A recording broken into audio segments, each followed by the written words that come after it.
Good morning, good afternoon, good evening, whatever part of the world you're in, whatever time zone you're in, a very warm welcome. Thank you for joining us all this evening.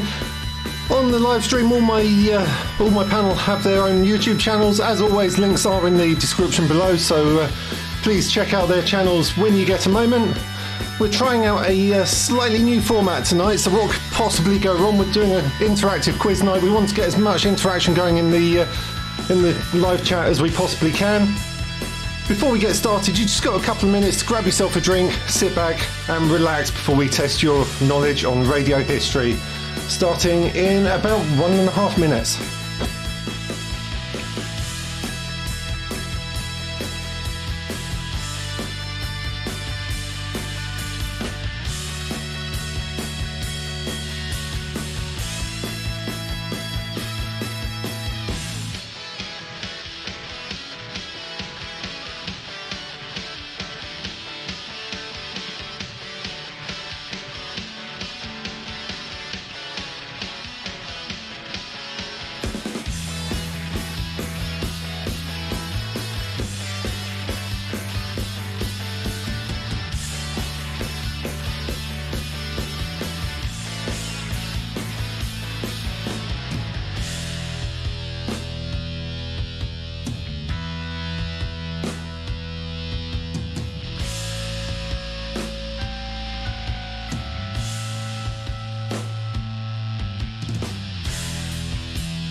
And we are live.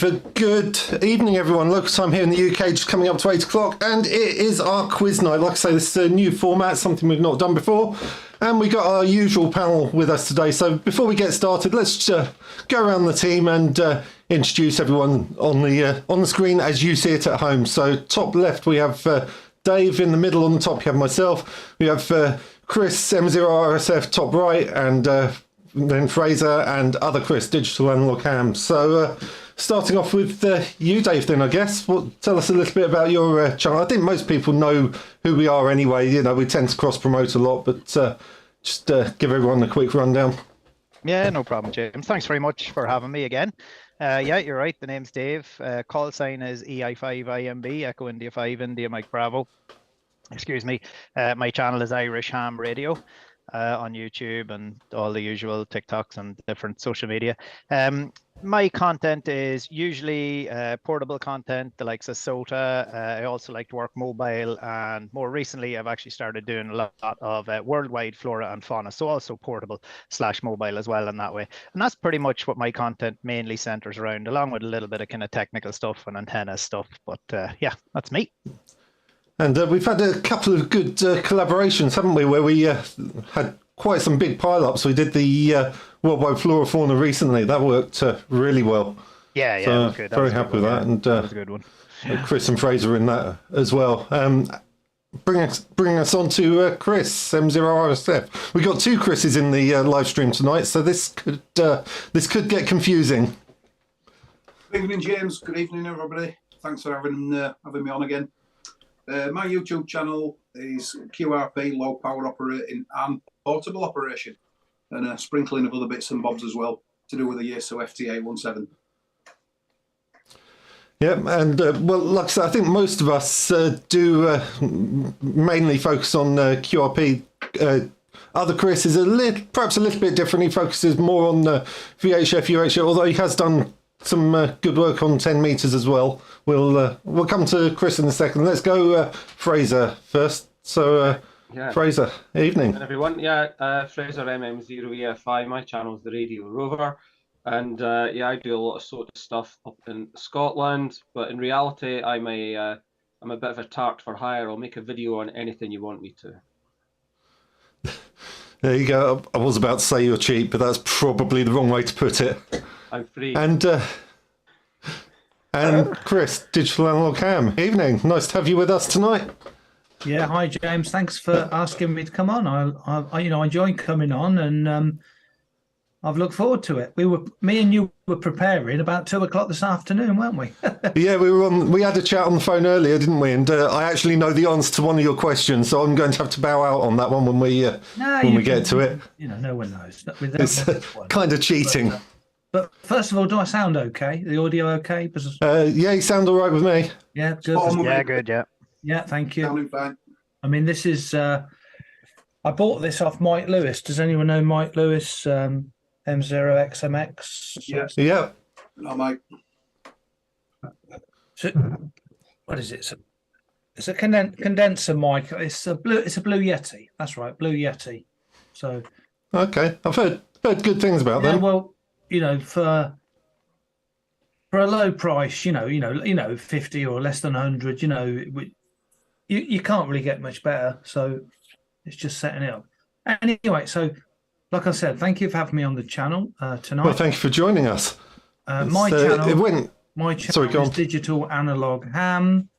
And what videos do I do? Well, it's very difficult to say because it's whatever I'm into at the moment. I can't possibly talk about something I'm not into. I'm sure a lot of you guys are the same. If there's something someone asked you to talk about something you're not interested, you'd bail out, wouldn't you?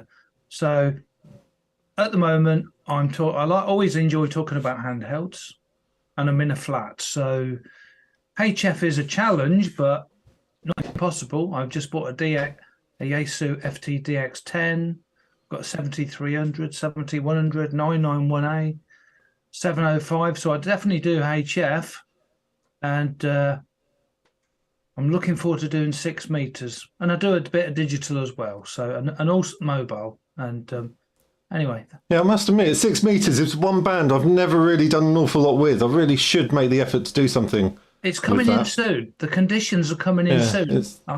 I've had conditions on there, from even in the flat, spoken to Italy or Spain.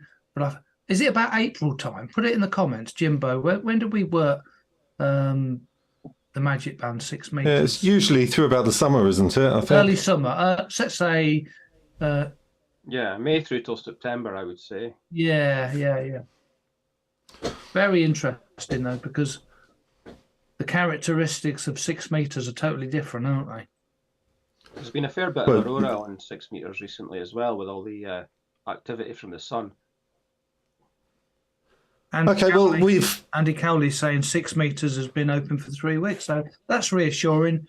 We're all following the sunspot cycle 25, the sunspot amount and the SFI, and the higher it goes, the higher it takes us through the bands, doesn't it?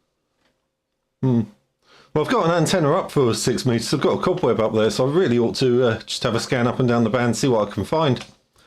But anyway, so we build tonight as a bit of an interactive quiz. So just before we get started, just to kind of cover ourselves a bit here, we've done our research, bit of Wikipedia research, but we've not spent an awful lot of time fact checking this. In fact, some of the questions were literally discussed just before we came on air. So don't take this as gospel. It is just a bit of fun tonight.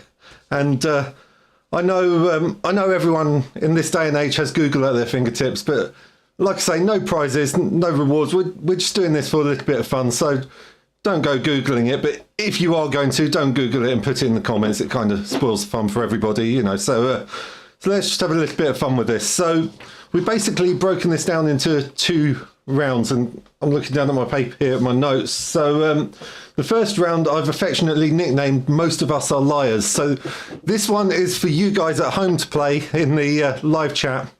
Basically, on my bit of paper here, I've got a list of names, and before we came on air, we sat down and worked out who's going to tell lies on which one. So basically, I'll give you a name of somebody who did something in radio history, and it's probably going to be a name you haven't heard of, so a little bit of guesswork involved here, and all 5 of us are going to give you a different account of who that person was, and only one of us is going to be telling the truth. The rest of us are going to be telling complete and utter total pack of lies, absolutely no truth to it whatsoever, that we've just completely made up. And we want you at home to guess in the comments who's telling the truth and who's lying. So we're going to start off with Owen Garriott. So Dave, you're top left. Who was Owen Garriott?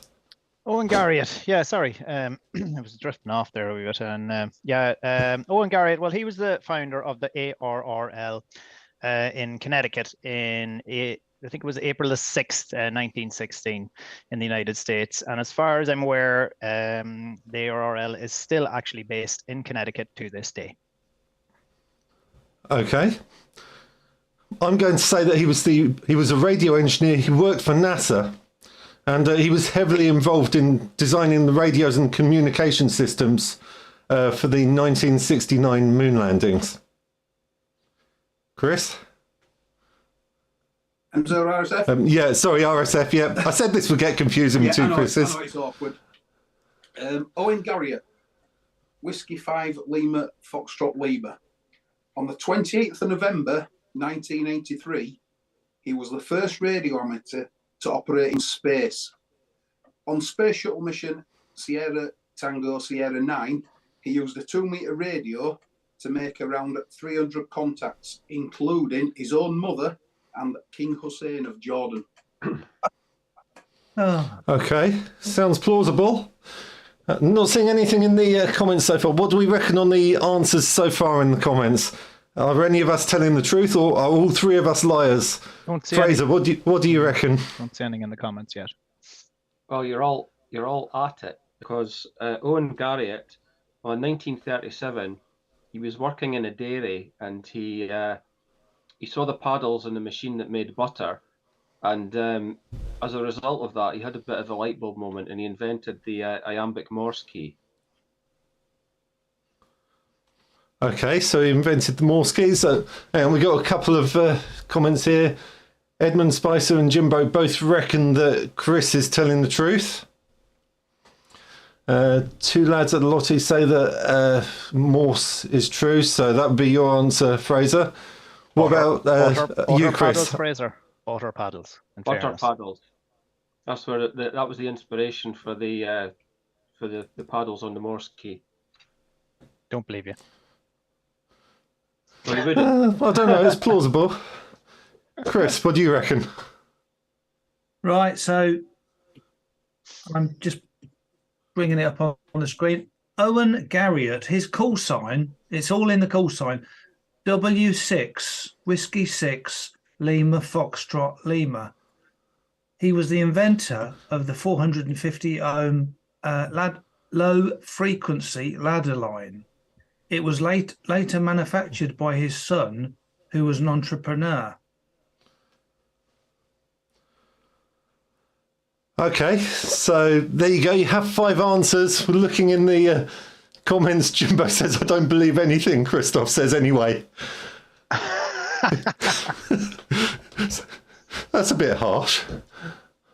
Edmund Spicer says, I'm sure there was a book in the 1990s introducing amateur radio to beginners that had a SSTV picture of Owen transmitted from space.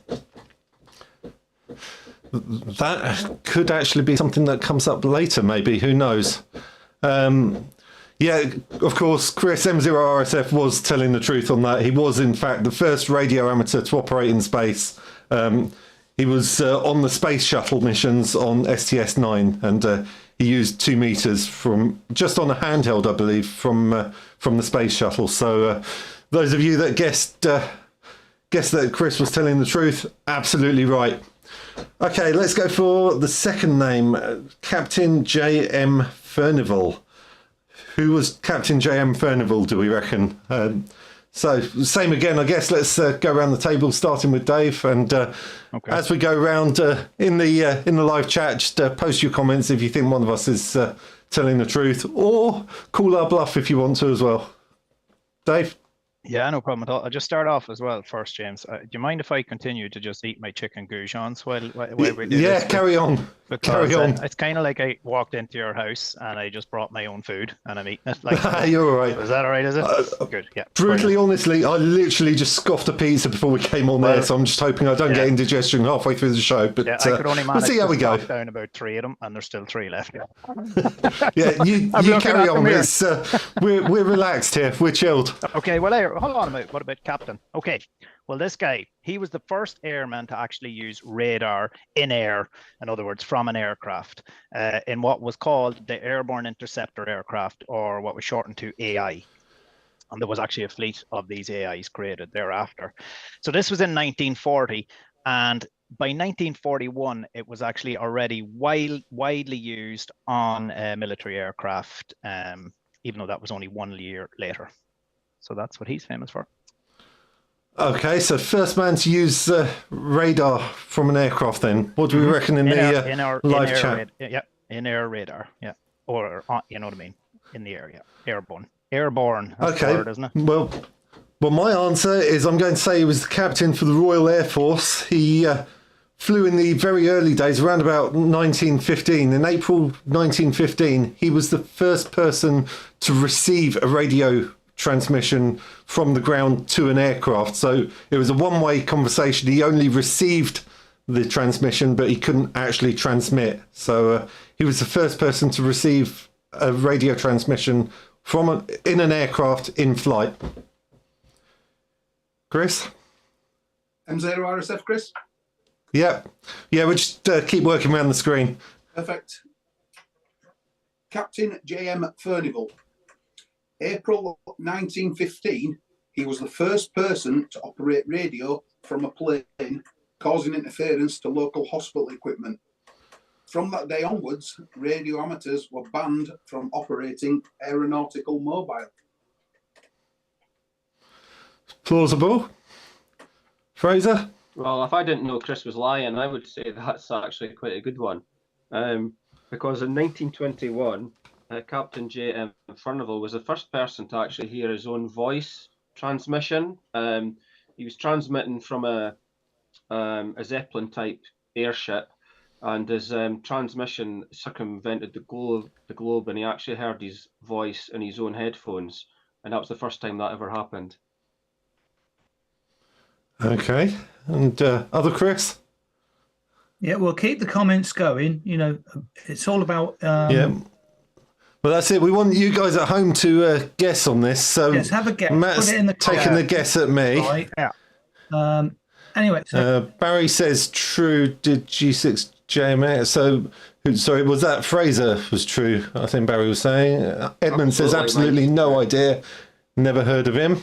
Yeah. So if everyone just comments, you know, everybody on video, you know, just reminds people occasionally just to keep the comments going, because that's what makes yeah. So anyway, so and you can score us on how bad our acting is as well. Yeah, poke a bit of fun at us in the comments. We can take it. We're all grown ups. Anyway, okay, Nick is saying it's your James is telling the truth. Somebody else. Okay. Yeah. Okay. So this is my version on it. It's Captain J.M. Furnival, isn't it, James? Yep. I've never heard of anyone with that surname. Have you? That's amazing. It was a new one on me. I've done my homework. He was a Navy officer who he was into ham radio, James, and he brought his hobby of ham radio experimentation to the United States Navy. Okay, so let's looking through the comments. There's a couple of people in there saying that they think I'm right. Yep, I was in fact telling the truth on that. Good guess. Okay, on to the next one then. We got Andy England. Who do we think Andy England was? But again, this was another one I hadn't heard before I looked it up a couple of days ago. So again, starting off with Dave. Yeah, I think his name's Anthony England. Yeah, sorry, I misread my bit of paper. Yeah, but you're obviously going to lie then. Yeah. Well, I'm not going to admit that, but you can't it'll be a lie, won't it? Okay. Excuse me now. Okay, well, I have the information on Mr. Andy England. If my piece of paper will stay up here. Okay. So Anthony W. England. Okay. Well, what did he do? It's a very short one on this guy. He was the first ever amateur radio operator in space. The first ever amateur radio operator with a call sign in space. Simple as that. It's no more complicated than that. Can't really, you know, I could show you dates and all that, but that's what he was. What do we reckon? Do we believe Dave in the comments? What we got? Jimbo says he's forgotten who said what. Okay, we just started this round, haven't we? That must have been the last round. Okay, well, I'm going to go with, on my notes here, I've got Captain Anthony England. He was the first man to send a distress signal from a ship via satellite. The Marisat satellite system went live around about the middle of 1976, and 1 year later he sent a distress signal via satellite when his ship hit rocks off of an island. And the rumours were, it was never actually proven, but the rumours were that he and his crew liked a good old drink, and the crash may have been caused as a result of them drinking, but they destroyed all the evidence before they were rescued, and it was never actually proven.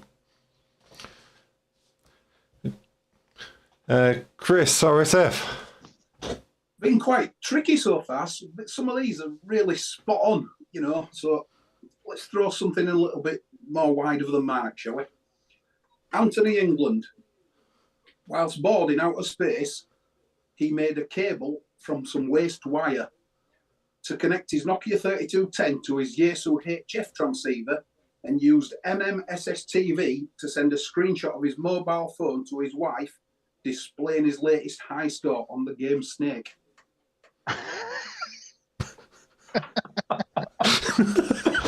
Oh man. Chris, oh man, that's a good one. MW7OFS says that's the one, but I think with the delay on the chat, I think he might have been saying mine was the one. I'm not sure. What's Emma Spice to say? I've got a feeling that Tony England was an astronaut or something to do with space, but again, don't really know. Well, Dave gave you an answer for space, didn't he? What do you reckon, Fraser? Yeah, well, I'm a bit annoyed at Dave, to be honest with you, because he was too lazy to make up his own story, so he's kind of stolen which was obviously the true answer. So yeah, Tony England was the first ham to send SSTV images from space, and he did it in 1985, and he had 10 SSTV images that he sent from space. Okay. Jimbo says Apollo 13. I'm not sure on that one. Okay, Chris, UKH, Okay, what's your... First of all, who are we talking about? Are we talking about Andy England that James said? Are we talking about Anthony England or Tony England?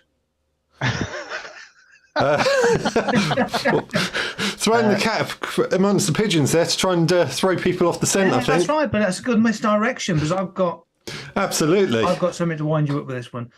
Just Willie saying, Wales. Terry. Willie Wales we're talking about. Sorry, Dave. I'm just saying hello to Terry. Oh, you're all right. Go on, yeah. Sorry. Terry G7WRS. Just giving you a wave, saying hello. Right. So, I've lost my track. Right. So, I'll go for Anthony England. I don't know Andy England or Tony. So, Anthony England, he worked on creating. This is very important. It's about underground radio communication. He worked on creating cave rescue, very low frequency transmission, ELF, extra low frequency.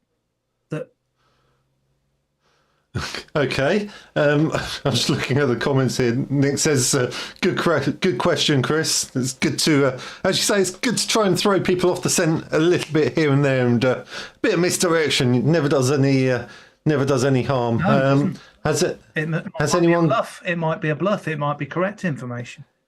I think just on the comments again, guys. I think we've got one vote for Fraser, and just to remind the viewers there, don't forget to call out who you think is telling the truth here.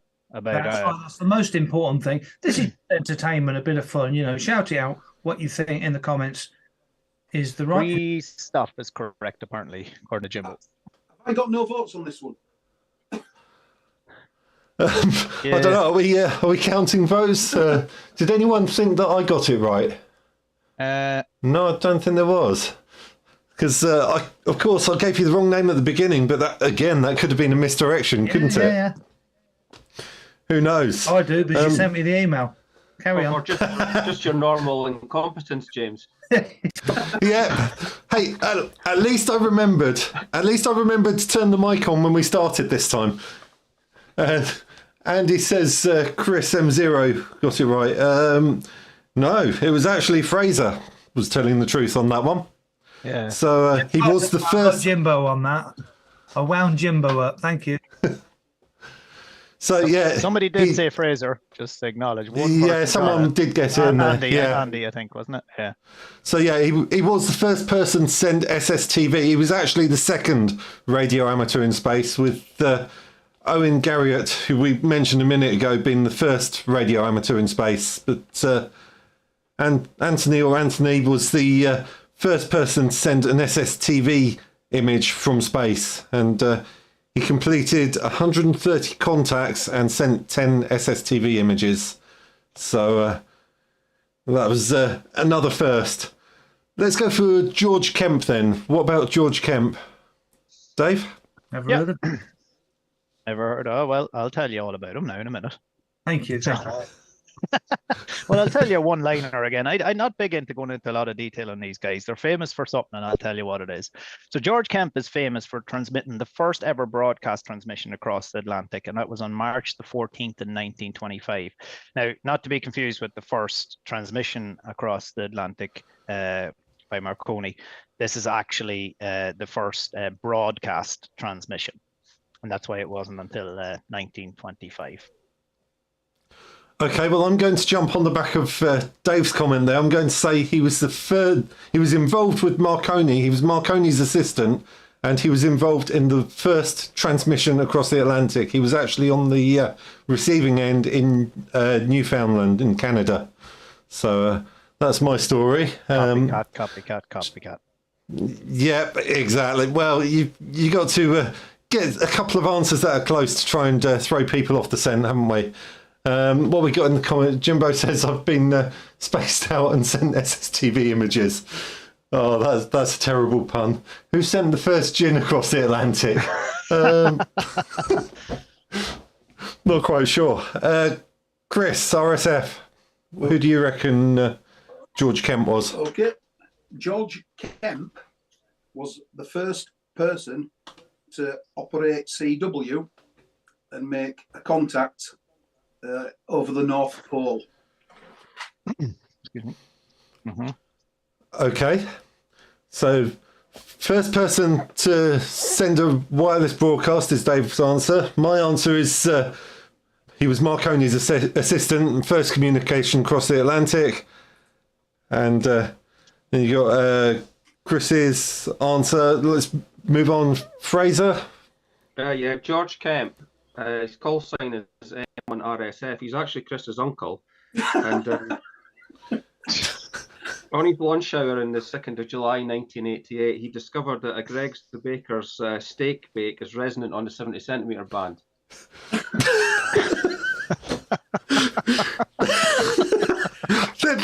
They're never going to believe that. What do you call that? What do you call that loaf you always have on the hills? That you said the best malt malt loaf. Not a malt loaf. Yeah. Yeah, that's an HS. I was going to say that's 10 meters, is it? Yeah. I think it's a loaf of nonsense. That's the level I'm working at tonight. They don't get any better, folks. Yeah. Okay, Chris, UKH. Are we on about George Kemp? Yeah. Because I wasn't sure if it was George McFly off Back to the Future. I ain't got to be, glasses. George Kemp. I'm sure a lot of people of us on the panel, we all follow what the ISS is doing. The ISS communication, ARIS, amateur radio, in space. The ISS repeater, and I'm sure we're all familiar with Goon Hilly. Goon Hilly is a space. Yeah. it's involved in basically the communication of space communication. George Kemp is the man responsible for all the school space station contacts. We got Tim Peake, and all these contacts were set up by George Kemp, not George McFly. He just sat at the bar. George Kemp, he was responsible for all the school space station contacts on the Goon Hilly Earth Station. It's very interesting. Okay. Setup they've got there. They've got satellite dishes. Okay, so in the comments, who have we got? MW7 OFS says he thinks he was Spandau Ballet's first ham. Jimbo says that I was telling the truth on that. Edmund says I have no idea, but I think Fraser's suggestion might work as a quarter-wave vertical. Tuning up a bit of bread there. With the internal tuner on my KX2, anything is possible. Where we go, we don't need road. Oh, this is turning into a good night. I've got a vote. I've got a vote. You don't deserve. Sorry, what was that? I do. I told the truth. It was actually me telling the truth there on George Kemp. He was, in fact, Marconi's assistant, so he was over in Canada at the time and received the first transmission. There was actually a little bit of controversy over this, depending what you believe. Some people say that actually maybe Marconi didn't make the first transmission because the frequency they were using was too low and the conditions weren't right. But then there's other people that say the transmitters and receivers were so wide band back then that in fact they probably actually received the transmission on a higher band further up on a multiple of the frequency on which they were operating. So open to a little bit of debate there. I'm inclined to believe on balance they almost certainly did make the first transmission. Okay, so next person, Douglas Mawson. Who was Douglas Mawson then? I wonder if anyone in the comments has ever heard of Douglas Mawson. Dave, what's your story? Douglas, yeah. Again, I'll tell you all about Douglas. So Douglas Mawson, he was actually the first guy ever to make, the CW transmission from Antarctica to the mainland, or shall we say the outside world. And that was back in 1911. Okay. Well, I'm going to say Sir Douglas Mawson. He actually got a knighthood for his work during or just before the war, which actually helped during World War II. He was a radio engineer and he designed the radio that was fitted in the Spitfire. It was the TR9D radio which fitted into the Spitfire. And a bit of trivia, the radio and receiver combined weighed 20 kilos. There were 2 valves in the transmitter and 6 valves in the receiver. What was that radio you mentioned? Could you repeat the radio they had in the Spitfire? It was the TR9D, Tango Romeo 9 Delta was the radio fitted in the Spitfire. Was that a Yaesu? I thought it. The reason I asked you, James, I thought it was the ASO 857 they had in there. Well, I'm sure my 857 would have worked well in the Spitfire. Yeah, The Japanese had them. They would have been the war. They had the ZGX 6100, was it? Sorry, what was that? I was looking at the comments. There was. Don't have any guesses yet to who's telling the truth, guys. Don't forget. yeah. Keep the guesses. Yeah, keep the comments Who's telling going. the truth there? We want you to guess who's. Jimbo says TR9D total rubbish. Okay. That's not very nice, Jimbo. Giving you some information here. Very useful information. Okay, Learning stuff all the Chris. time here.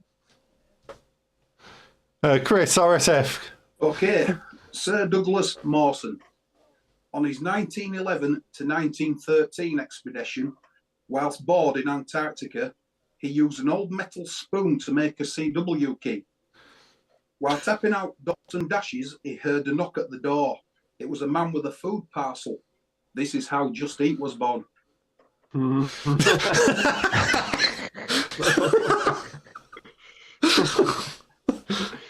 Has to be true. They're never going to believe that. Okay, Fraser.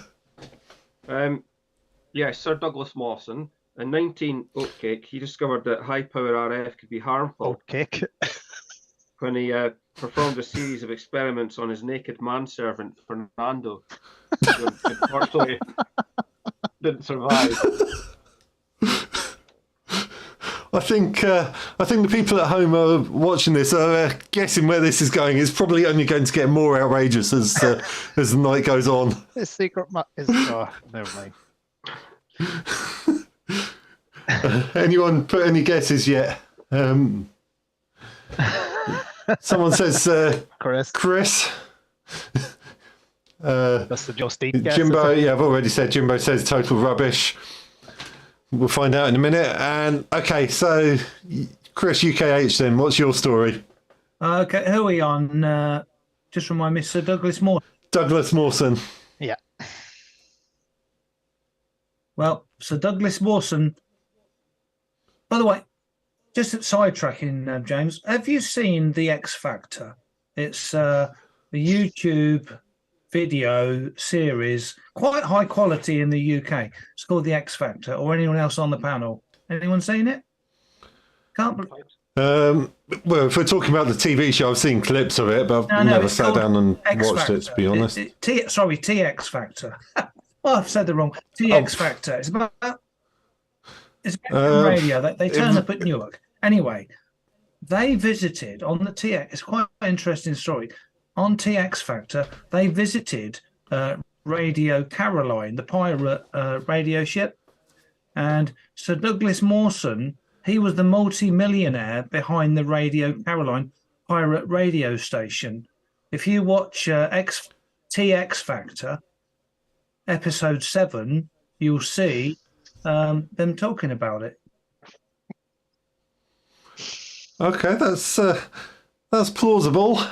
In the comments, then, who do we think? That's plausible. Andy says yes, Chris. You've been kind there, Dave. I think mine was more plausible. Yeah. Okay, so who was telling the truth on that one then? That was Dave. He did, in fact, send the first radio transmission from Antarctica to the outside world using Morse code. And a quick side. I just want to say, really, sorry, go on. Yeah, sorry, James. The reason I'm laughing is because it took me a couple of minutes to cop what Chris was saying. I was thinking the X Factor, we said TX Factor. It rings a bell. Yeah, the TX. By the way, in the comments, there's a few people. Two lads and the Lottie thought it's on. We're talking about the original financial entrepreneur behind it. Barry Wendon knows who's got it right. It was just a side note on that, actually. I briefly mentioned the Spitfire radio, the TR9D radio, which there was an element of truth into that. That was actually the radio fitted, and it did, in fact, weigh 20 kilos, had 2 valves on the transmitter and 6 valves on the receiver. So I tried to throw people off a little bit there by giving an element of truth, but he was not the inventor. So there you go. Tried to throw people off, and it didn't really work. Okay, what about John DeWitt? Was that John? Who do we reckon that is? John. Yeah, go Dave. John H. DeWitt. Yep. Yeah, okay. Well, in 1943, John H. DeWitt, I'm not sure how you pronounce his second name.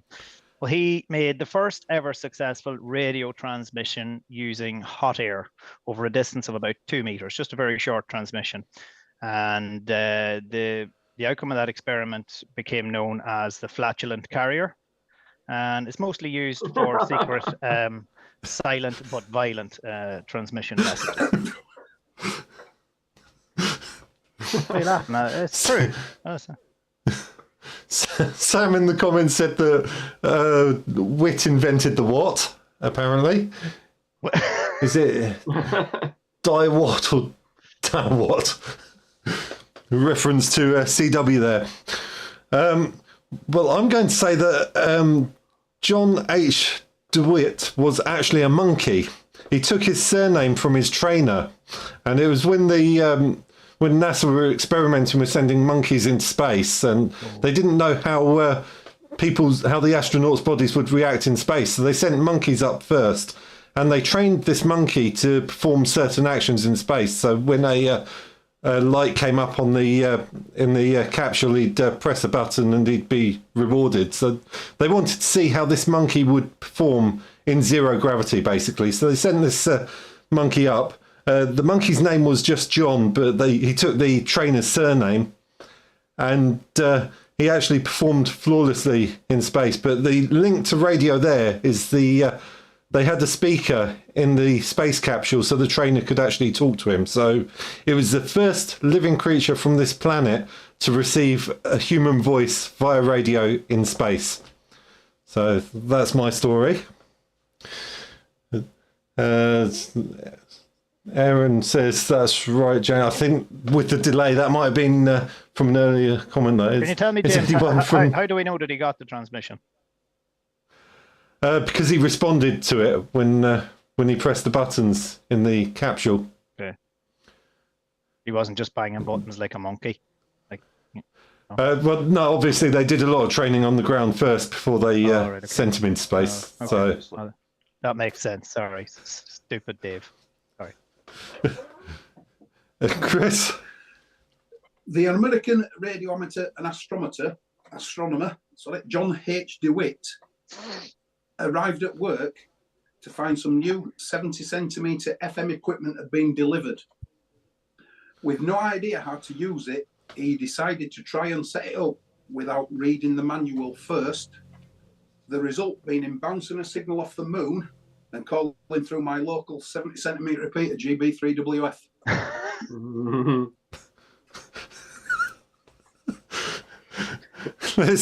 Let's keep the comments going, guys. Who's anyone got any guesses? I'm not sure if Aaron was saying that I've got it right there. He says that's right, James. So I don't know if that was in response to that comment. He's still up there banging buttons, wondering why nobody's answering. Yeah.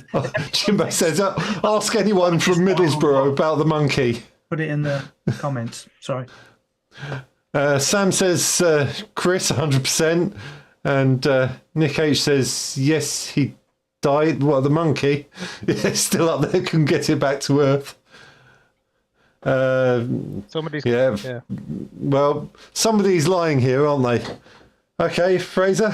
Yeah, well, John DeWitt is the Anglicisation, if that's the right word, of the French name.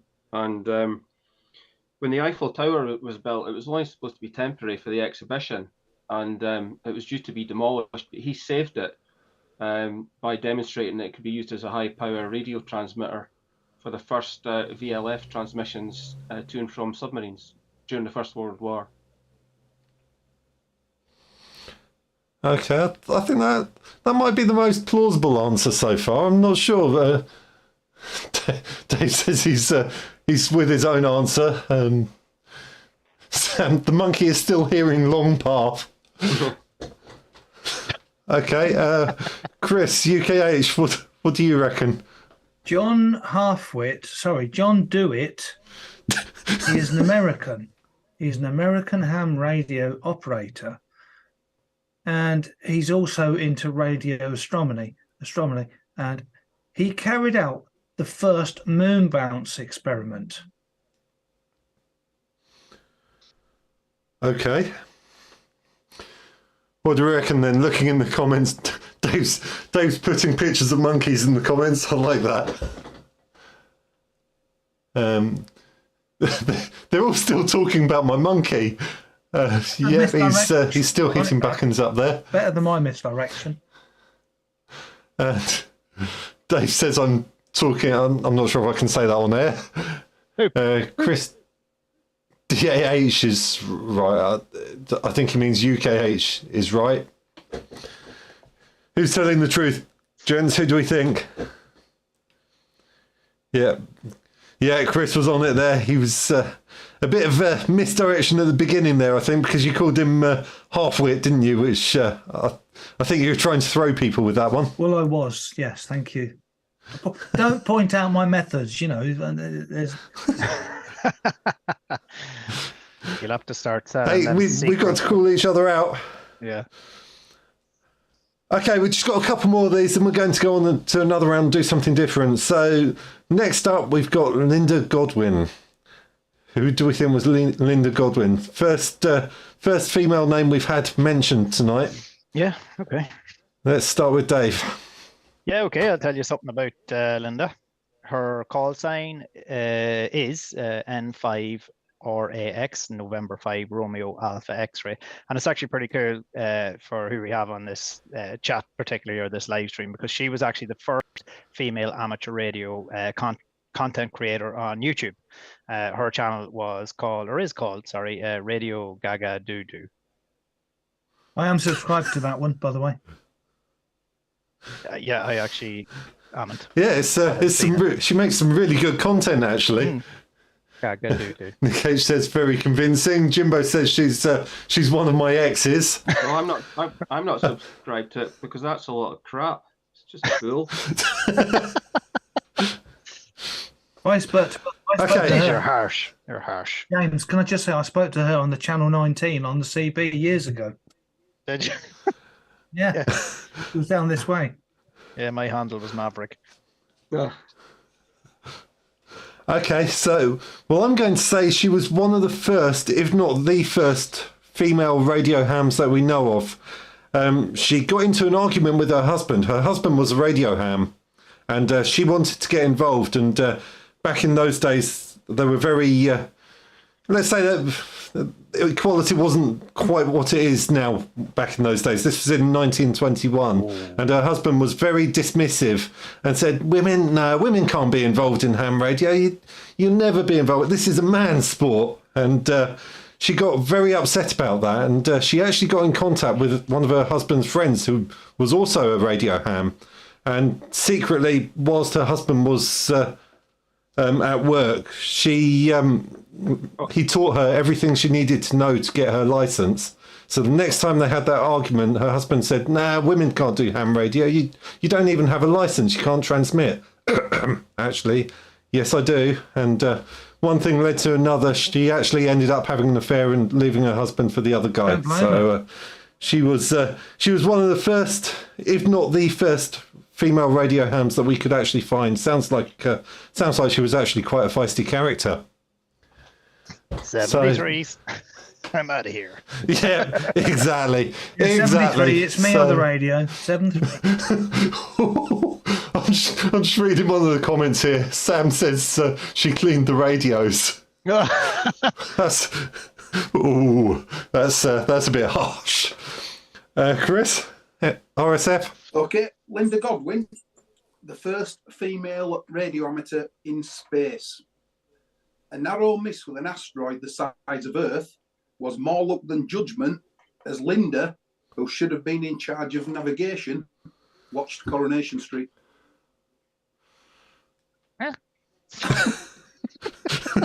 You have to say that again, Chris. That was profound. Seriously?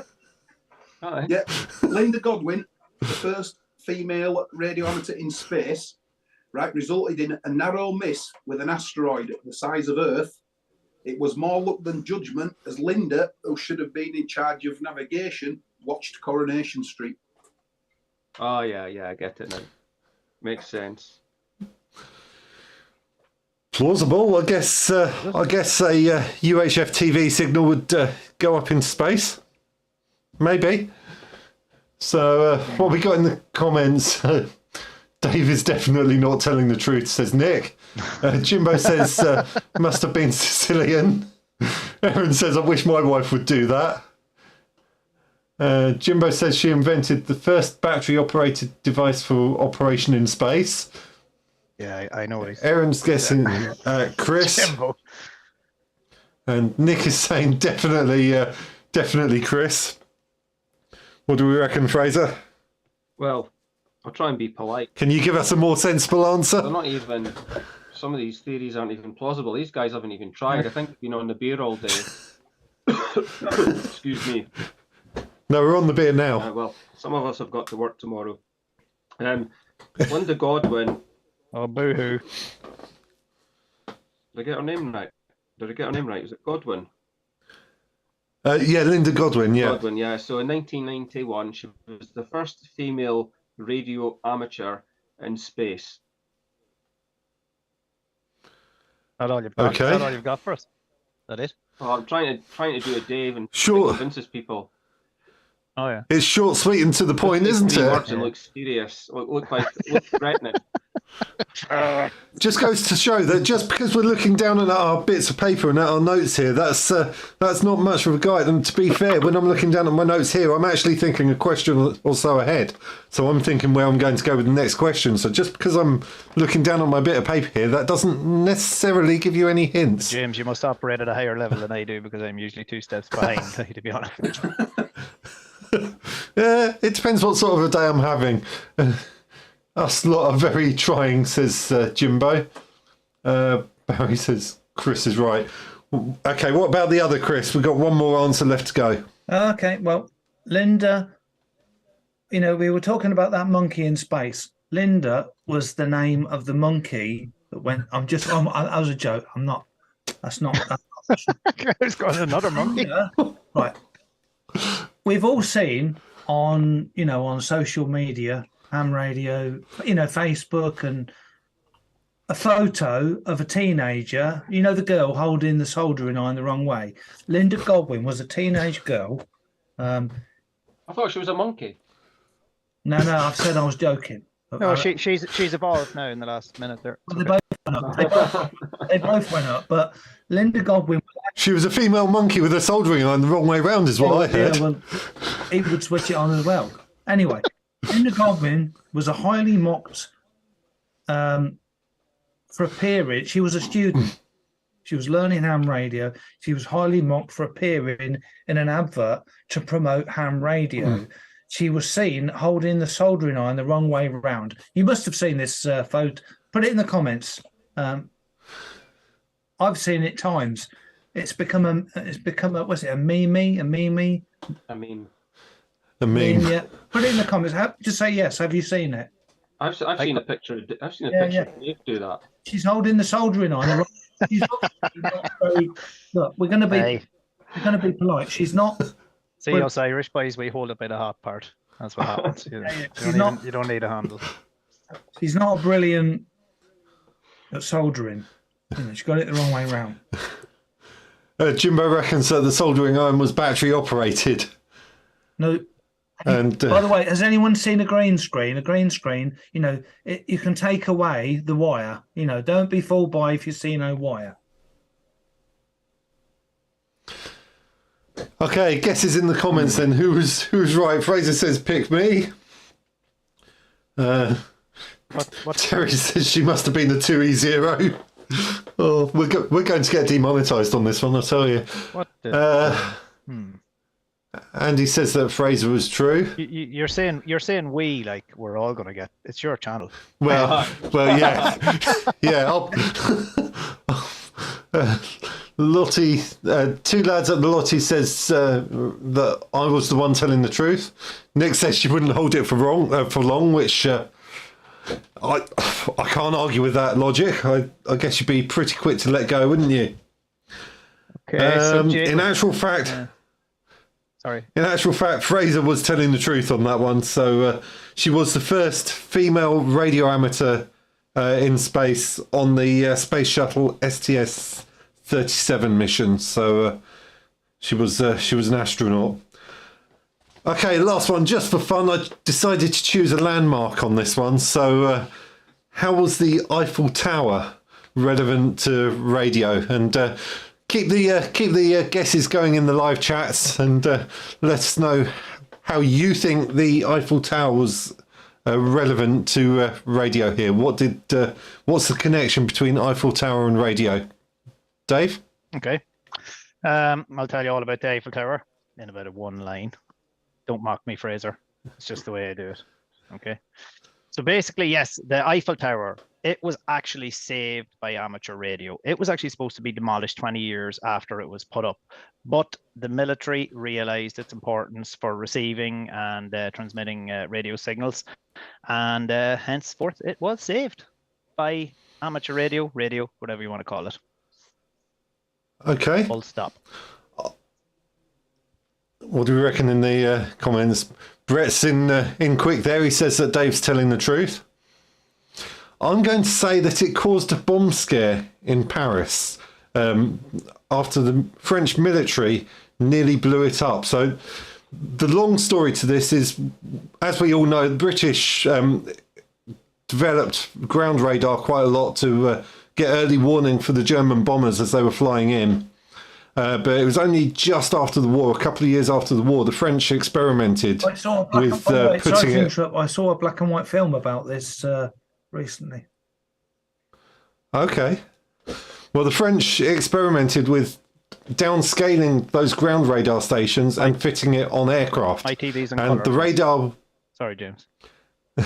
And the radar back then was very primitive. It could only pick up large metal objects, and they were experimenting with it. They picked up a large metal object which they thought was a bomber flying over Paris, and everyone was very jumpy because it was only just after the war. Everyone was panicking that war was going to start up again, and they actually dispatched military fighters to intercept what they thought was a bomber until someone realised it was actually the Eiffel Tower. So to say they nearly blew it up is probably a bit of a exaggeration, but it caused a bomb scare in Paris just after the war. Just like lies, basically. Chris? RSF? Very plausible answers there. I will say the Eiffel Tower was saved from demolition by a group of local radio amateurs who used to operate from the top of the tower using a bay or fang to chase SOTA.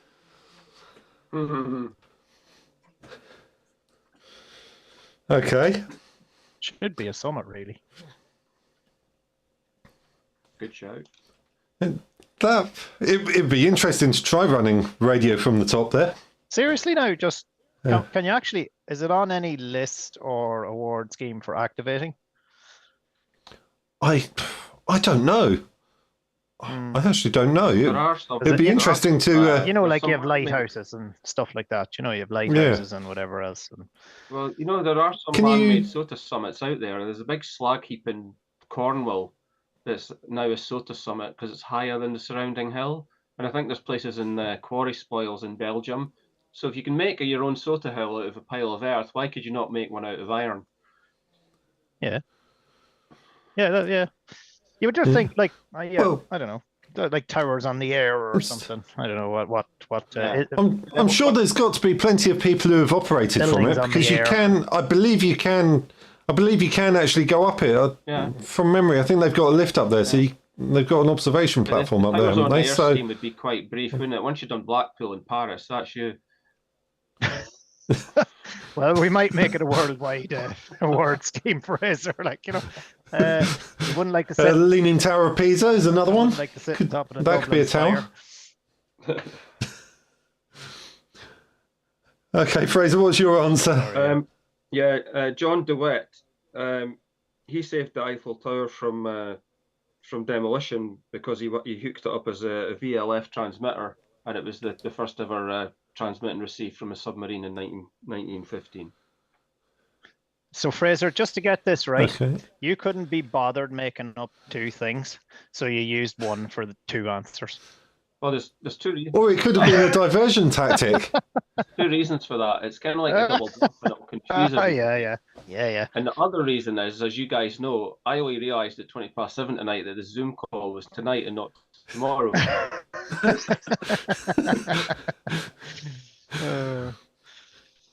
Okay, we've got Well, that's what radio communication's for. That's why they develop radio communication, so we can talk to each Yeah, other. I sent you a reminder on 40 meters this morning. Did you not get it? Just looking to see if anyone's guessed in the comments so far. Two Lads at the Lottery says Dave Irisham is right. Edmund says too much RF near the top. Jimbo reckons they all drove deux chevaux. Is that horse? Is that horses in French? My French is rubbish. Yeah, Jimbo says Dave is correct. You see, Edmund says it's a quarter wave on 136 kilohertz. You're all wrong. I don't know. It might not be far off. Chris, tell us what's actually the case. Yeah, go on then, Chris. Let's hear your story. Right. We're on about the Eiffel Tower. Yeah. Yeah. The Eiffel Tower. It's got a very interesting 10. I know. I'm sure a lot of you know what I do. I do a lot of FM 10-meter repeater work. The Eiffel Tower. By the way, backtracking, the in America, the Twin Towers that were blown up, genuinely, I'm sure a lot of us watch Ham Nation, have in the past, not so much now, but I first got into YouTube watching Ham Nation, podcasts and stuff on the Twit network. Leo Laporte, yeah, put it in the comments if you have as well. And the KQ2H repeater, which is an incredible high-powered, fast, long-distance repeater. That is on top of the Twin Towers. Long story short, there's another one on the Eiffel Tower. A 10-meter FM repeater, which I've actually personally worked in the UK from France. Yeah, you have a video on that, don't you? Okay. I do. Did you watch it? Yeah. Yeah, that was a good video, actually. I wasn't in France, but I was working it just. Yeah, from the south, No, from the southeast. Yeah, Roger, mate. Yeah. Yeah, because you normally do your holiday to the southeast, just above the Thames, don't you, each year, and then you talk It's actually on the east, over the water to going Holland. over to Netherlands, but this is 10 meters, and you can't guarantee getting in every single day, but if you follow the sunspot cycle and the SFI, 10 meters has been very good. Not so much in the past few weeks, but I have worked this repeater in. Sam is saying, I was the repeater keeper. Yeah, thank you, man. Okay, so what we got in the comments, there's a question for Dave. We'll come back to that in a second. So Fraser says Chris is waffling, so it must be BS. He's saying that because I caught him out earlier. Carry on. Brett played the part of the antenna. Andy says wrong. Jimbo says I was in it. It was a bit part. I was. Yeah, Sam said he was the repeater keeper. Okay, so who was telling the truth on that one then? That was Dave was telling the truth on that one. And I got a bit of a side note here actually. So it was in fact due to being demolished, but during World War One, the military found it useful to intercept critical military transmissions during World War One. So they decided to save it, and a gentleman by the name of Lee DeForest is during his honeymoon in 1908, he actually climbed the landmark and started transmitting music to the Parisian suburbs. And we think that was the first broadcast on the European continent, basically making him the first or one of the first radio DJs. So that's a bit of a side note on the Eiffel Tower there.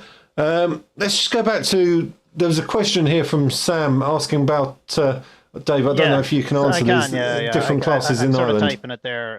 I misunderstood Sam's question. So Sam was asking about the different classes of call sign, and the way you guys have. Yeah, I watched a video. I think it was DX Commander explaining the call signs in the UK one time, and it's so complex. There's the different variations. It's much simpler here, Sam. So basically, you just really have two types of call sign. you've no option other than to do the full Harrick license, with the exception of you don't have to do Morse anymore. You would have had to do Morse in the past, but now that's off it. But you have to do the full Harrick. There is no intermediate, no beginner, nothing like that. You have to do the full Harrick. Now they're looking at changing that in the near future, but at the minute that's the way it stands. So what you'll get from that then is your it'll be Echo India, a number, and then 3 characters, and that's standard all the time. So Echo India, a number, and then 3 characters. If you do the Morse test on top of that, just to be serious, I'm actually answering a serious question here as well.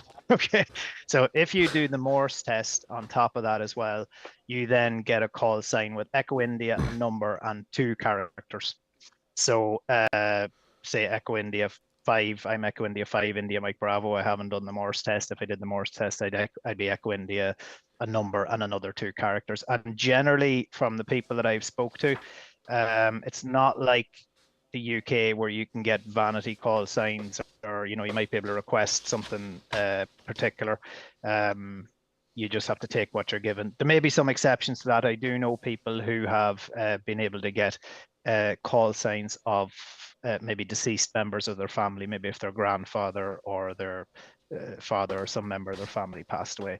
They have been able to get them call signs from our communications regulator, which is called Comreg. So I hope, just looking at the comments, I hope that answers your question, Sam. I think that's what you were asking, but really it's very simple at the minute, just the 2 types of call signs, although as I said, they're looking about introducing different license classes in the near future. So. Problem is, Dave. So are they multi-choice exams over there, Dave? Sorry, is it all multi-choice? Yeah, sorry, what was your question, James? I know Fraser asked something there as well.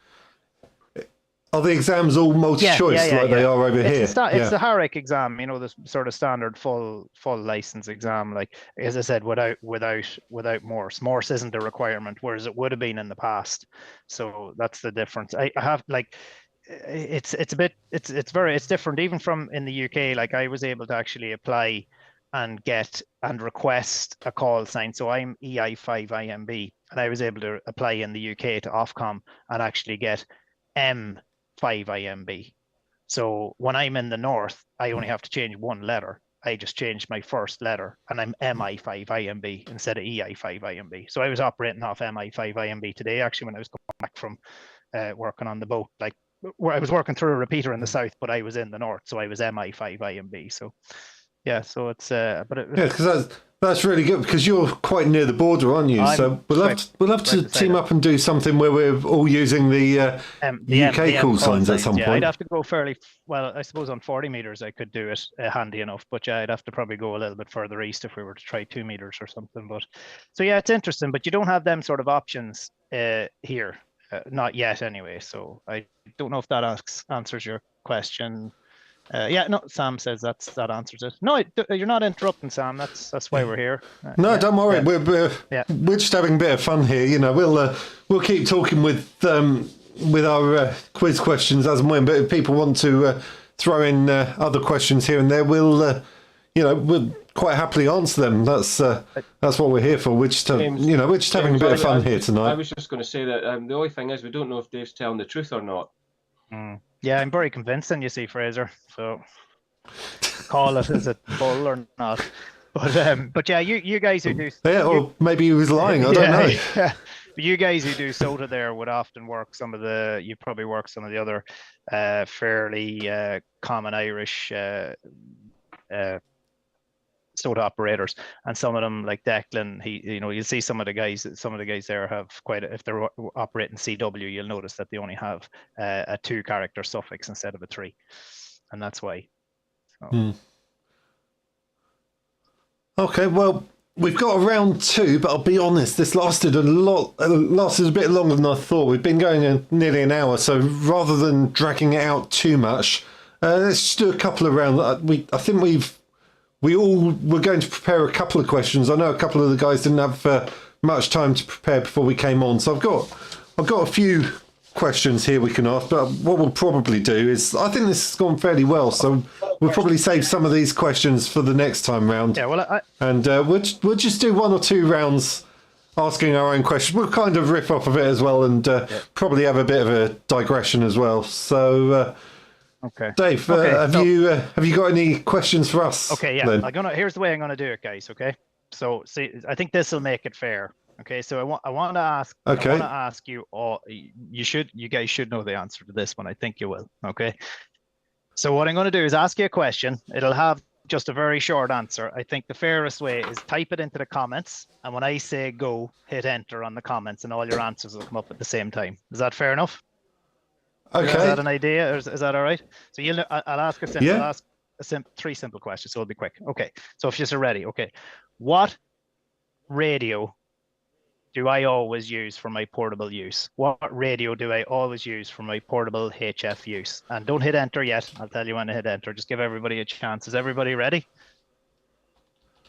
Yeah. Even the model doesn't have to be the manufacturer if you want to do a quick version. Okay. Everybody ready? Yeah. Okay, go. Okay. So I see. Right. What have we got? Okay, so I see Fraser says an FT991. James says FT897. Andy's jumping in there with a 718. My first radio from Fisher Price, Stu says. Yeah. Terry says an FT891. Digital 991A, a UV5R. For HF, yeah. I'm waiting on Chris M0 or SF. You haven't answered yet, have you? I'm not logged in. I'm just got this going, but. All right, okay, no problem, no problem. Can say it if you like. Can I say it now? Yeah, go on. Go. And do we have Chris? FT891. I'm with Terry. Yes. The FT891. Yeah. 891. Well, Chris, Yeah. Chris number 2, you haven't answered, have you? No. You're not in the chat, are you, Chris? Yeah, he's I see it. UKH. She's put Oh, he put 991A. yeah. Oh yeah, 991A. I see it now. Sorry. Yeah, I said that already. Well, Yeah. Chris M0RSF is the only one who got it right. So thanks very much, Chris, for watching my videos. I'm not friends with the rest of you guys. Okay. So do you want to? Well, Brett reckons you used 2 Guinness cans connected by a piece of string. Smithwick's cans, Brett. Smithwick's cans. I don't drink Guinness. Okay, guys. Do you want to move on, James? Seeing as that I'm happy with that. Yeah. Okay. Anyone know where the term broadcasting came from in terms of radio? Do you want us to do it in the comments? Any Or is guesses? there a long answer. Or just put it open to discussion amongst ourselves, see if we can Alright. take a guess. Anything to do with ships? No, not quite. So, Broadcasting. think on land. Broadcasting as it goes like far and wide. Yeah. Chris is it getting there. fishing? Is it kind of a fishing? No, more on land. Think on land. You might see it whilst you're out doing SOTA. Something to do with the trigs, concrete, as casting? No. No, Jeez, I don't know. it's to do with farming, and that's probably giving it away. All I see on the hills is sheep. And Billions of sheep. there's a couple of people in the comments have got it right. I'm not even going to Jimbo. say it. Don't even say it, James. Don't Jimbo say it, don't say definitely it. has not got it right. Jimbo definitely hasn't got it right. It's to do with farming and spreading seeds. So you're casting your seeds over a wide area. Right. I So think Jimbo's. and someone thought it was relevant to spreading your signal over a wide area. I thought Jimbo was So- talking about kind of where you send the dogs out to gather the sheep, you know. I don't know why they go here and way, you know, they go here, way, here, way. And all that. Oh, that's what it is, was it? I'd got completely the wrong end of the stick there. I thought it was something to do with cars. Okay. Chris, what have you got for us, RSF? Dead easy, simple, true or false question. Okay. September 1937, Mr. William Jones of Colwyn Bay, operating from the summit of Mount Snowdon, broke the British transmission record for a two-way contact on the ultra-short wavelength of 5 metres. He operated as Golf Whiskey 6 Oscar Kilo, with a series of special tests organised by the RSGB, resulting in several contacts being made on 5 metres. That's September 1937. Is there a question in that? True or Uh, false? All right. I think it was a bit early for that higher frequency, so I'm going to say I'm going to false. say true. Because you didn't mention Coronation Street. Or a monkey. Uh, Dave? I think you're the kind of guy, Chris, who, by the way, I have no idea, but you're the kind of guy that'll give us facts, but a little bit omitted. So I think false, although I think there's just one or two small things wrong about it. Chris, UKH, true or false? I'd say false on that. Okay, so Dave, myself, and Chris went false. Fraser, I can't remember if you said true or false. I said true, I think, yeah. Okay, so you got 1 true versus 3 false. Do we want to ask the audience? In fact, quite a few people have already commented here. So Stu says 50% true. So he's basically saying there's elements of truth to it, but not 100%. He also says Nick says false. He also said that Chris did it on DMR, a UKH, Chris. Yeah. Thanks, Stu. Thanks for watching, man. Look, this guy's brilliant, Stu. Terry reckons it's true. Nick says too long a call sign for then. Oh, jeez, you were really listening, Nick. Oh, Nick. Right. Barry reckons it's true. Edmund says we did have a 5-meter band years and years ago, so I'm saying it's true. I'm with Edmund. He seems to know what's going on. Go on then, Chris. Was it true or false? True. Wow. Okay, most of us got it wrong. I'll put a photograph in the WhatsApp group later on describing it. It is true. Very good. Don't rub it in. Get out of here. Very good. Okay, Fraser, what have you got for us then? Yeah, Oh, here mine's, we go. Here we go. No, I've got a few written down, but I've got a visual one. Just tell me what that is. Can I turn around to see the Looks writing like some on it? kind of... It's in Chinese. Oh, I can read Chinese. Is it a power divider? Or antenna coupler of some Is it a kind? wonder wand? I don't know what a Wonder Wand is, but I don't think it is. A wonder wand. I wonder if any of the viewers know what it is, because you guys obviously don't. Is it for phasing VHF, UHF antennas? No? G5TU said, does it take batteries? Doesn't take batteries, doesn't have any power. Oh, that's the wonder wand, Stu. This one works from Andy 800 megahertz. Andy says it's a bandpass filter. 800 megahertz to 2.7 gigahertz. And it's got N-type there, and there. They all is that top one a male? They're all female, are they? Yeah. Oh, they're all the same. Yeah, they're all the same. Yeah, N-type. It's a commercial. We have to be careful with what we say about females because we'll get ourselves in trouble after earlier. About which? The only other information it has on it is some attenuation figures. I'm actually can not I ask sure. you this, Fraser? Do you use this? I will be. Have you ever used it yet? No, it just came from eBay this week. It's the only reason it's sitting on the desk. Okay. What would you be? Is I'm it trying a to figure what you'd really be duplexer? doing. Well, it could be a diplexer, but could be a It's, diplexer either. Nothing to do with SOTA. Well, it could be, I suppose. Anything could be SOTA. What did you say the frequencies were on it, Fraser? 800 megahertz to 2,700 megahertz, or 2.7 gig. Is this something to do with you going on to It's- QO100 satellite? That's why I asked the frequencies. That's why I asked about the N-type frequencies. stuff is either commercial grade. Usually, they don't use N grade. N-type. I never found any N-type on much amateur stuff. I think it's something to do with. Brett satellite. reckons it's what you'll use to watch Coronation Street on. Oh, yeah, it's an Amazon Fire Stick from 1972. So I'll put you out your misery. It's a directional. Right, go on. A directional coupler. So if you were running a gigahertz band, you put your transmitter on that side, your or dummy load on that side, and you put your reading, your meter or whatever into there, so you can use it to read, whatever power. For example, you could put a power meter in there, and that's your signal going from that end to that end, and it also attenuates the signal by 20 dBs as well, so you don't blow your meter up. Well, obviously you might have to put other attenuators in line, so it's a directional coupler. Can I ask you what your what your application of it's going to be?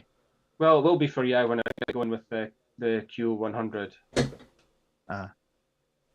Because you've got to be careful with Q100. You don't put too much power to the satellite, because you can wipe it out with too much power. So that's I'm going to be having I'll connect a power meter to that. All right. Okay. Very good. Yeah. Oh, okay, so I said earlier if the viewers asked any questions, we'd answer them. So Stu's put a question in here. He says, I have a question. While activating portable this weekend, how many activators parked on top of me and forced me to QSY after being on the frequency for an hour? Not that he's bitter, of course. Should we have a guess at numbers here? I'm going to say, I don't know. I'll go 3. I'll go 2. Dave? I'll say 7. Chris is going 2. This weekend, I heard. Yeah, I'll say 3. Actually, I'll say 2. 2. Okay. 2. I've written it in the comments now. Okay, so we got 2, 3, 4, and looking in the comments there, we got a lot of people have said 4. A couple of people have said 6, 2, 7, 5. Go on then, Stu. Put us out of our misery. We'll. I know there's a bit of a delay on this, so we'll give you a couple of seconds.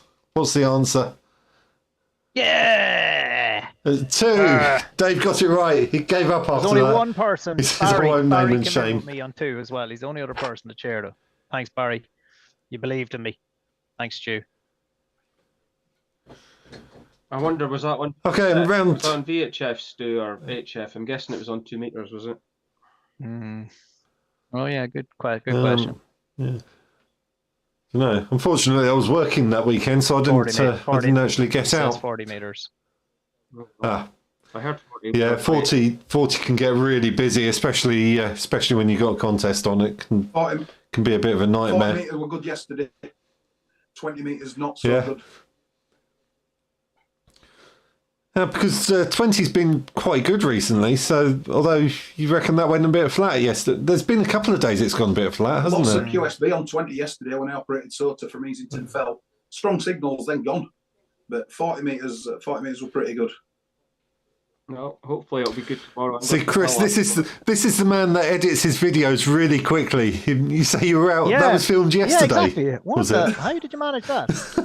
I've got one lined up on here which I've not put live yet. I'd still need to go through and put the timestamps in that I filmed about 3 weeks ago, I think. What you guys don't realise, should really get that out. Because Chris is such an absolute professional, he doesn't have to edit these videos because he just gets it all out the first time and that's it. Bungs it out on YouTube. Job done. Just sticks it together. Yeah. Yeah, just throw something together. Yeah. Just literally. That's it. Turn away the camera. Turn away from the. That's it. Look away from the camera and then turn around and go, now then. Yeah. Now, how do? Now then. Well, how do, yeah. Now then. That's the way it's done, true professional. Now then. I'm just organised. I just get home from my SOTA activation. Everything has to go back in its little hole where it lives. Everything goes where it lives. Log the contacts, edit the video, upload it, done. In fact, I scheduled that one, I think, for 12 o'clock today, lunchtime. It were up last night. They're on 12 o'clock. The video's uploaded before the kettle's boiled. You're shady, Mac. You're a hardy boy. No. I have a lot of stuff sitting on my hard drive. Whenever we do collaborations and we all get our videos together, we try and release them at about the same time, but Chris is always the first one ready.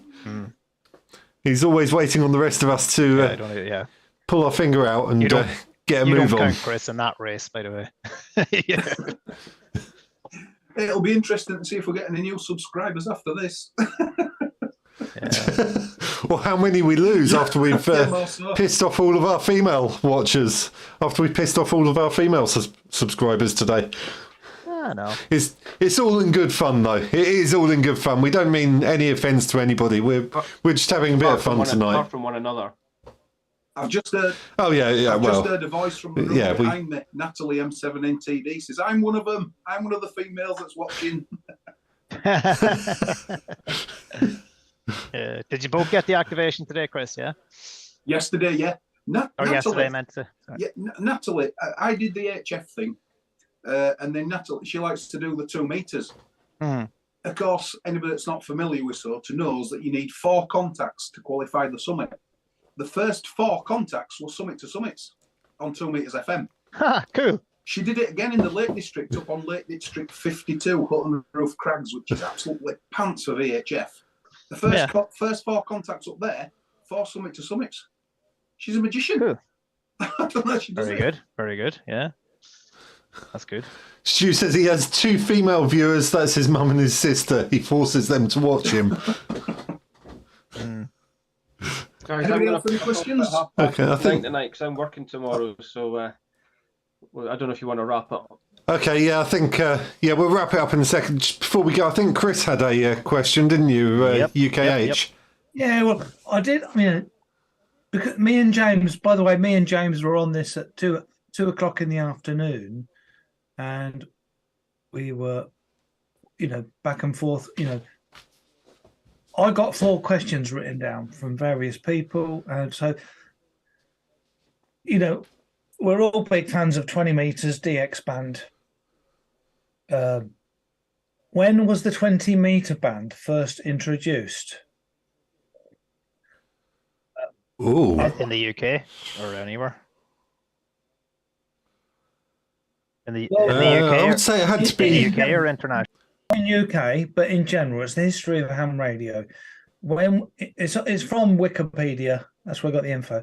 So, is it 1914, 1924, or 1974? Just before the walk bands came out. So, put it in the comments. The middle one was 24, was it? Yes, that's right. I think 1924. That's my guess. say It is a guess. Though. 24. I'll go same. it had to be quite early. 24, I'll go same. Brett says you believe what Wikipedia tells you. To be fair, I did qualify that at the beginning, saying that we hadn't fully fact checked this. Well, the answer is 24. The answer is 1924. So look at the comments. There's quite a few guesses. James, look in the comments. Yeah. Edmund says a very, very long so time. It was. actually, I don't think anyone got that right. Andy Cowley reckons 63. An Irish ham got it right. Hey. Dave, a long time Yeah, ago. Dave got it right. I was about to say 24, if you believe that. Course you So. were, mate. Bloody believe you. Okay, well, look, I think we've been going. How long have we been going now? We've been Hour and a half. going almost an hour and a half, and I think Fraser needs to get away, and I don't want to draw this out too much longer. So, very quickly, should we just go around the table? What plans have we got for our channel in the coming weeks? Anyone planning getting out operating at all? Sure, I'll start. Dave? You want to do it in the same order as before? Yeah. Yeah, it makes it easier, doesn't it?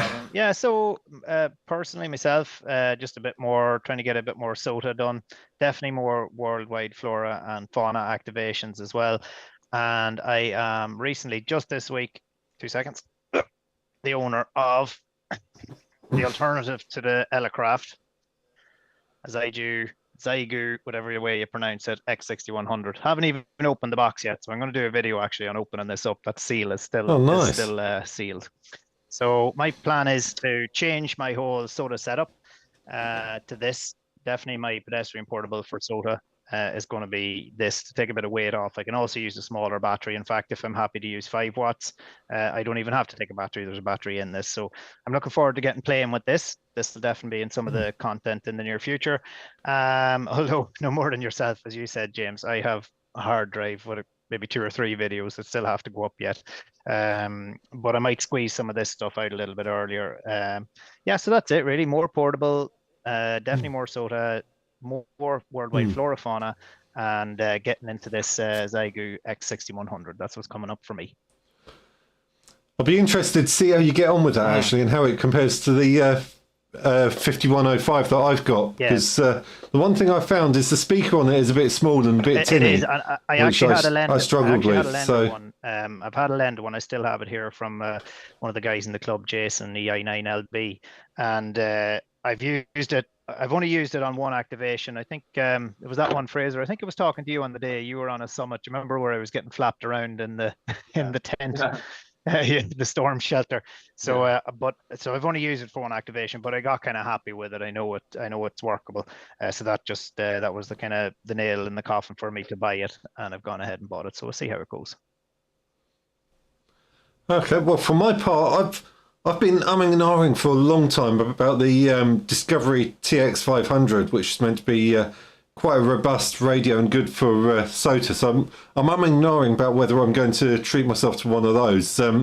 Radio-wise, I've been a little bit quiet, well, both radio-wise and on YouTube. I'm in the process of actually changing jobs. I'm working my notice from my current job and transferring over to another company, and that's going to bring in a lot of training, a lot of time in class to convert all my qualifications across. So next couple of months for me are going to be a little bit quiet, but like I say, hopefully maybe get a new radio, hoping to possibly get out tomorrow, maybe do a bit of I'm not sure whether it'll be SOTA or worldwide flora fauna, but hoping I'll be able to get on the air tomorrow and play a little bit of radio tomorrow. And I think, Chris, did you say in the comment in the WhatsApp group you were looking at getting out tomorrow yourself?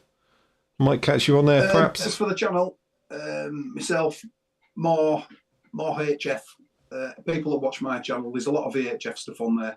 But now I've got the Ellicraft KX2 fully loaded. I use the internal battery, got the internal ATU and the microphone. There's going to be more HF activations. I used to carry the 817, a sealed lead acid battery. The difference when we went yesterday was absolutely remarkable. The KX2, those that got them, it weighs very little. Looking forward to seeing some of the Xiegu stuff. I just mentioned I've got a subscriber that emails me directly with questions, and anybody who wants to do that, I've got no problem with it. If they don't want to ask them like on the YouTube channel, email me direct. I've no problem. And he's just got one of the Xiegu transceivers, and I pointed him in your direction, James. I hope that's okay. He's called Hugh. Okay. Lives on the Isle of Man. He's come back into the hobby after a break. So good evening, Hugh, if you're watching. And as for tomorrow, possibly might nip up Rumbles more, if anything. I'll see. Natalie's working, so I've got a couple of days to myself. Yeah, more HF stuff in the future. For me, James. Okay, yeah, well, I'm the same. You know, I'm quite happy if anyone wants to email me questions. I do try and reply to all of it. It doesn't always happen. Sometimes it takes me a while to get back, but I've got an email up on qrz.com. You know, I'll happily reply to as many questions as I can if I get a chance. But just bear with me; it can take me a while to do it. So. There we go. And round to Fraser. Plans for your channel? Yeah, well, first thing is I've been working all weekend, so I'm looking forward to getting out tomorrow afternoon. I'm going to climb a hill called the Buck, and I'm going to do 60 meters. I haven't done that for a long time. I think the last time I did it was probably on that hill a couple of years ago. On the chat, so if anybody's around tomorrow afternoon, I might hear you. I think next weekend I've got a video coming out. It's the second of my Tenerife videos, and it's a crazy mountain called El Sombrero, which was a really tough climb. So we've got that coming out next week, and yeah, I kind of got a bit of production line of videos going in January, so I've got enough going on YouTube to see me through to the end of May. Something else I'm doing is I've got this Tate. It's my old motorsport radio, but it's set up for 4 meters FM. I know Dave did a video on programming Tates a while back, so I want to try and do some portable work on 4 meters. I mean, I struggle on 2 up here, so goodness knows how I'm going to get on 4 meters. So I've got that going as well, and I'm going to try and build some new aerials this year. I've got this wire. I just had a little box from SOTA Beams, and it's got some is it bifilar wire in it, and they've got this really ultralight DX wire that they call it, which is the lightest wire that they do. So I'm going to try and make some stuff with that and maybe use some traps on an antenna for a change. Okay. I'll never yeah, have well, time. 60 I'll never have meters. time for Q100. It'll be postponed another year. Yeah, I've got that project on the back burner as well. Keep threatening to work on it and never get around to it. But yeah, 60 meters. I've done a few times. Not recently. So if you're on 60 tomorrow, I'll have to take that out with me and see if we can make the contact from down here in the south. Probably, I'd guess probably Wales. I don't know exactly where I'm going to go from yet. I haven't thought that far ahead. Is there a very narrow? Is there a very narrow bandwidth allocation on that on SSB? I kind of have it written down here. 5.354 to 5.366 is roughly that's what I have here, and I wonder is that right? Dave, in the UK, we don't have the full band, so we still share it with the military. So the best way to use it is in my KX2, I've actually got individual spot frequencies programmed in. Yeah, so like channel. Yeah, that's what I do. I've got it channelized just to make sure I don't go out of band because it's so easy. I think on the RSGB website it recommends what frequencies to use, and you just program them in as channels. Yeah, because I just have it, whatever information I wrote down, I have a little kind of a flashcard here with the different bandwidths, so especially for the bands I don't normally run, just to keep myself right. I have a photo of it in the phone then as well, so if I happen to do a different band, I kind of know where to go. But I have it as 354 to 366, the 0.354 to 0.366. But do you reckon even in between that, there's frequencies you shouldn't be on?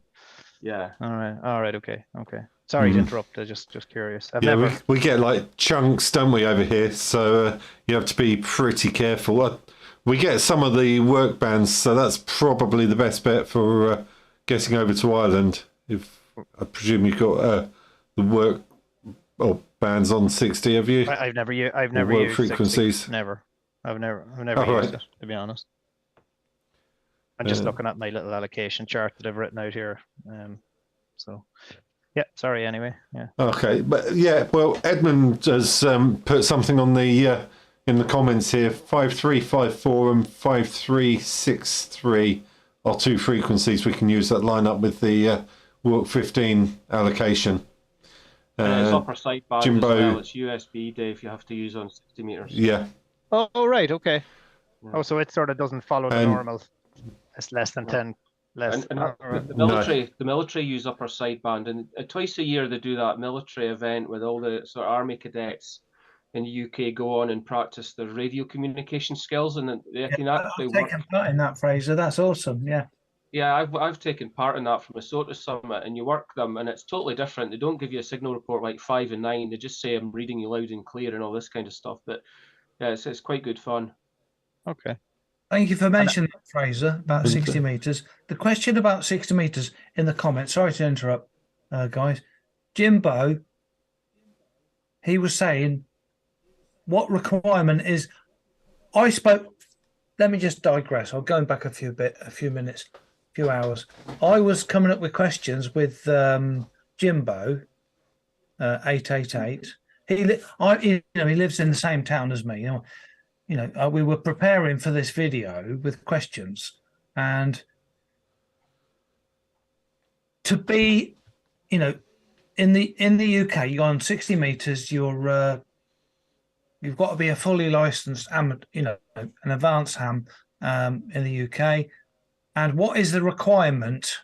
What is the requirement to do that? Is that the right wording?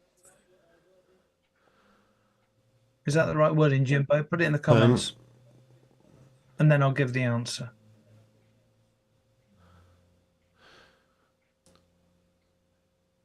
He says, what do you need for a 60-meter operation? I was going to facetiously suggest that radio would be a good starting point. What are the requirements? You've got a radio, you've got an aerial, you've got a power supply.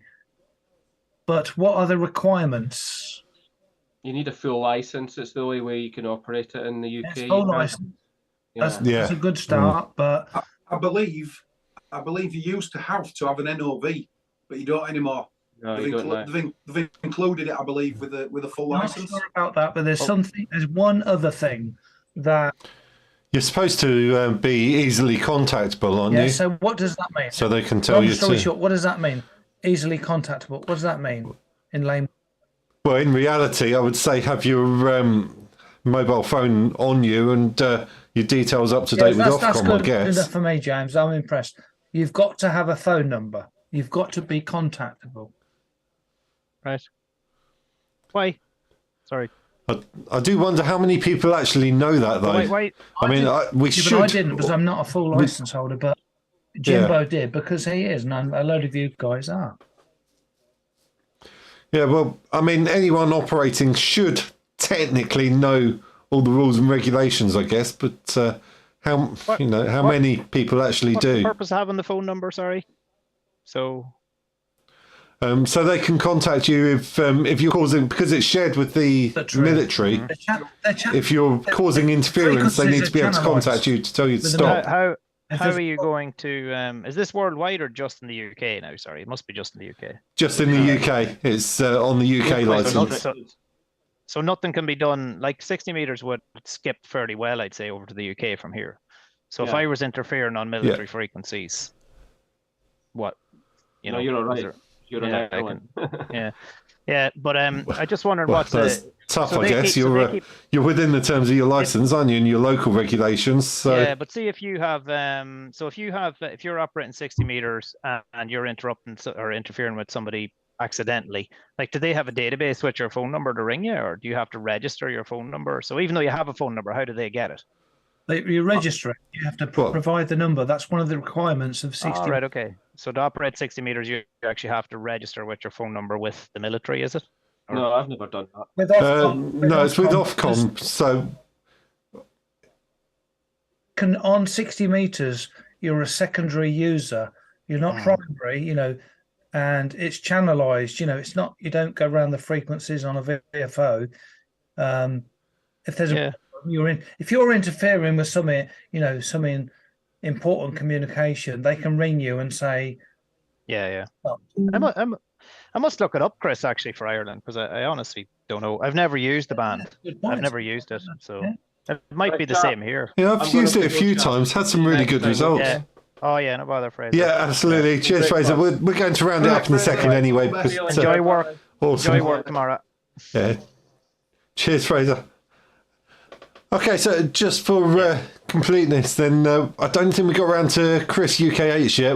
We haven't given him a chance to give us a hint of what's coming up on his channel. Yes, thank you, James.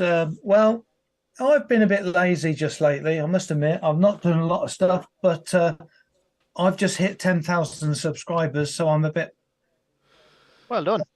Congratulations. I'm a bit proud of that, and I've possibly got a giveaway coming up. I've just been sent two Anytone 878s, so about £400 worth of radios. Great radios, love them. Thank you, Dave.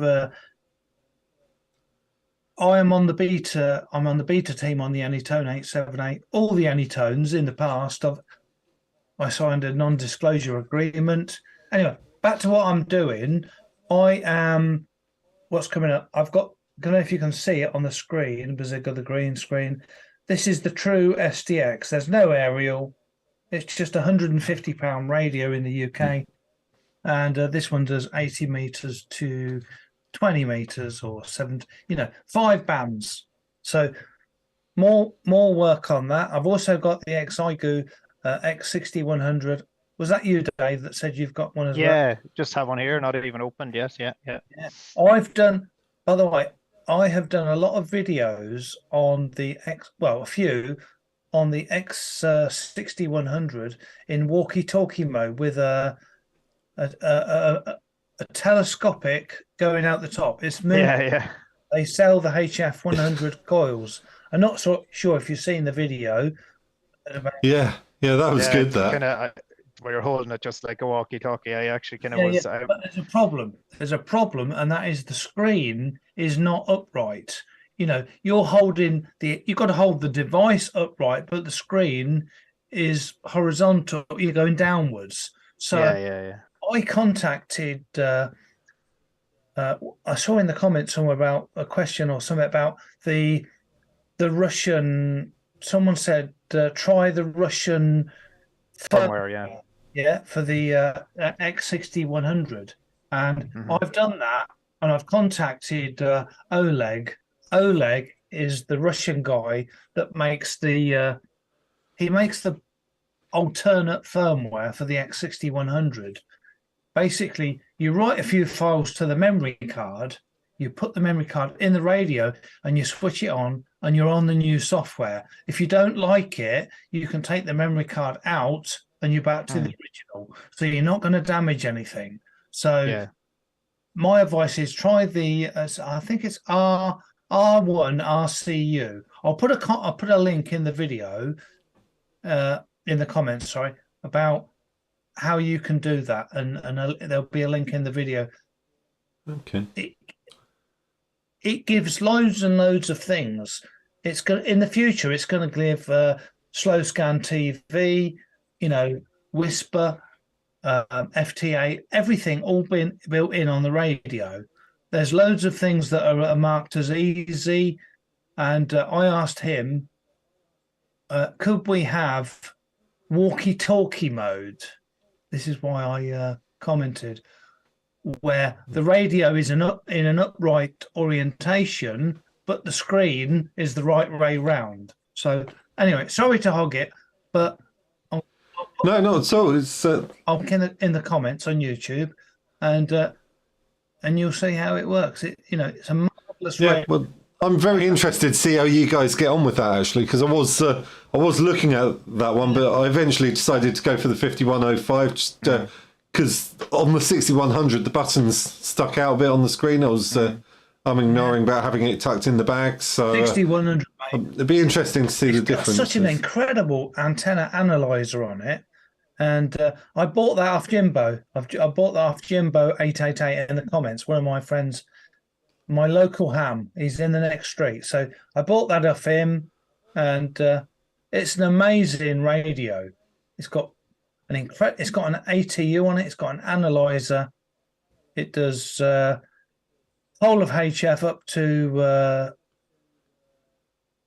is it 50? Does it do 50 megahertz? Yeah, it's 50 meters. Sorry, 50 meters. 6 Yeah, meters. 6 meters, I think. Yeah. Yeah. Anyway, Yeah, it does, yeah. It's on the box. Woo. Okay, well, let's have a very quick look through the comments, see if there's anything we've missed. Quite a few comments on 60 meters here. Stu says the irony, to get on ham radio, you have to have a mobile phone. I must admit, I'd see the irony there. Max power limit for 60 meters. I believe that's 100 watts here, isn't it? My radio's 60 meters only do up to 10 watts. I use the ICOM 705 and the ICOM 703 for that, so I only put out 10 watts. But I think we're allowed up to 100. Oh, here we go. He actually says here maximum output power 100 watts from the transmitter, 200 watts the IRP from the antenna. So there we go. Jimbo says he stupid to keep the ICOM 705 and the 61. Oh, okay. He's saying he sold the 6100 but kept the 5105. So he's got the 705 and the 5105, I think. Okay, so, well, like I say, we've been going almost 2 hours, so I don't want to drag this on too much. Just say a big thank you to all of the guys on the Zoom, to Fraser as well, who's had to dash off. Dave, the two Chris's, thank you very much for joining us. I think it's gone well tonight. I think it's been a good laugh. Sorry we didn't get through all the questions. It took a bit longer than we thought. So I think maybe if we keep the questions we've prepared aside, and I don't know, maybe do this again, possibly later in the year, go through a few of the questions that we didn't get a chance to do. So, yeah, not at all. It's been a good laugh, and I hope people watching at home have enjoyed it. You know, it was something a bit different. Quite often we go down the road, we just pick a subject and we sit here and talk for an hour. I thought it would be a bit more varied if we turn it into a bit of a quiz and vary the subject a bit. So. I think it worked out well.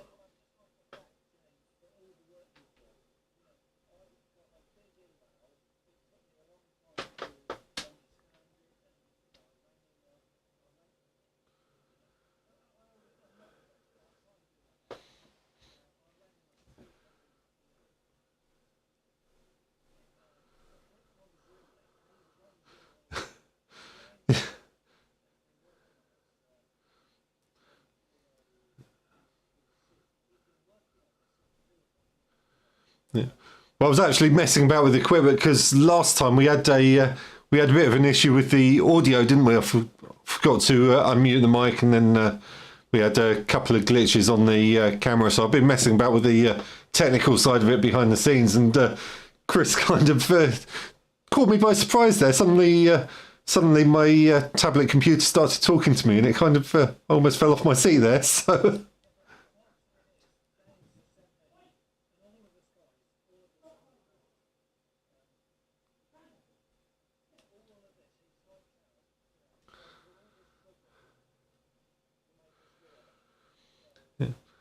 Yeah, well, I think the biggest thing was on the when we were putting the names forward and working out who was going to tell the truth and who was going to lie. We kind of needed to get that straight before we came on air. Otherwise, it could have been a complete train wreck. So I think that was the biggest concern. But yeah, I mean, honestly, it's been I've spent quite a bit of time on it. You know, I've spent a couple of evenings on it doing the research, and I think hopefully it's, fingers crossed, I think it paid off. I think we got it mostly right. I don't think, I don't think we gave too much nonsense that we didn't intend to.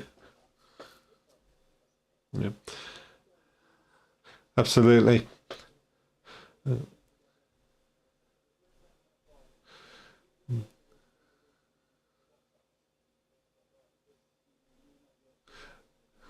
Yeah, it had potential to be a train wreck, but.